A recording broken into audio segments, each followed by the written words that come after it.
నమస్తే అందరికీ. నేను పిల్లల ఊరికైతే బయలుదేరాము. అమ్మ వాళ్ళ ఊరంటే ఇంక ఎప్పుడెప్పుడు వెళ్ళాలని అయితే ఉంటుంది. వెళ్ళగానే గంగా భాను అయితే అమ్మమ్మ అన్నీ రెడీగా చేసింది. ఫస్ట్ వెళ్ళి తిను అని చెప్పారు. ఏం చేసింది అమ్మ అని చూస్తే పూరి, వడలు, చికెన్, మటన్ అయితే చేసింది. నేను తినేసి బయటికి రాగానే మా లక్కీ కనిపించాడు. లక్కీ తాత పిలుస్తున్నాడు, పోదామా వద్దా? ఎందుకు?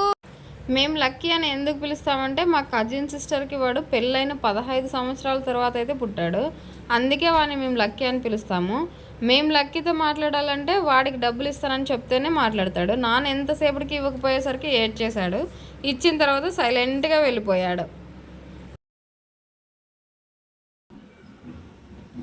కావాలా వద్దా పైసా?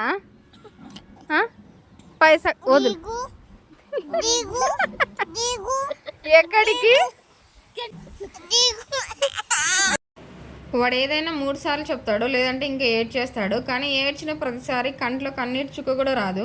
ఈవినింగ్ వచ్చేసి దేవుళ్ళని చూడడానికి గుడి దగ్గరికి వెళ్ళాము. మేము అమ్మ వాళ్ళ ఊరికి వెళ్ళడానికి రీజన్ వచ్చేసి ఈ పండుగ మా ఊర్లో చాలా బాగా జరుగుతుంది. మా ఊర్లో జరిగే పండుగల్లో నాకు ఇష్టమైన పండుగలు 2. అది ఒకటి ఈ పండుగ, రెండవది తెలుగు ఏకాదశి. ఇక్కడ యూత్ అయితే అందరూ ఒక డ్రెస్ కోడ్ వేసుకొని మరీ ఎంజాయ్ చేస్తున్నారు. ఈ పండుగకి దేవుళ్ళని చూడడానికి మేము ముందుగానే వెళ్ళి దేవుళ్ళని చూడడానికి వీలుగా ఉన్న ప్లేస్లో అయితే నిల్చున్నాము.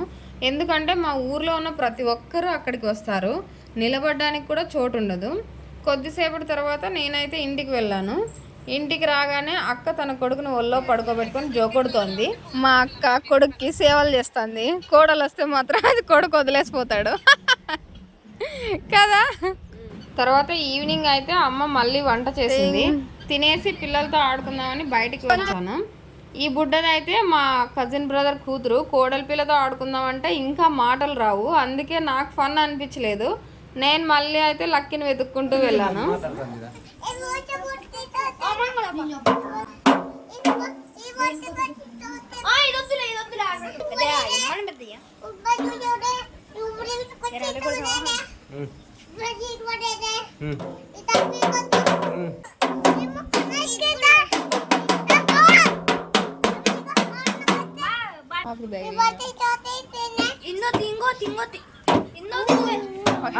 కోడి ఎన్ని గుడ్లు పెట్టింది?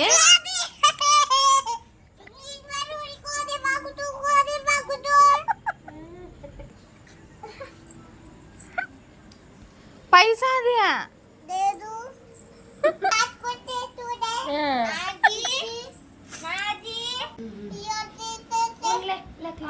బాగుండాయి.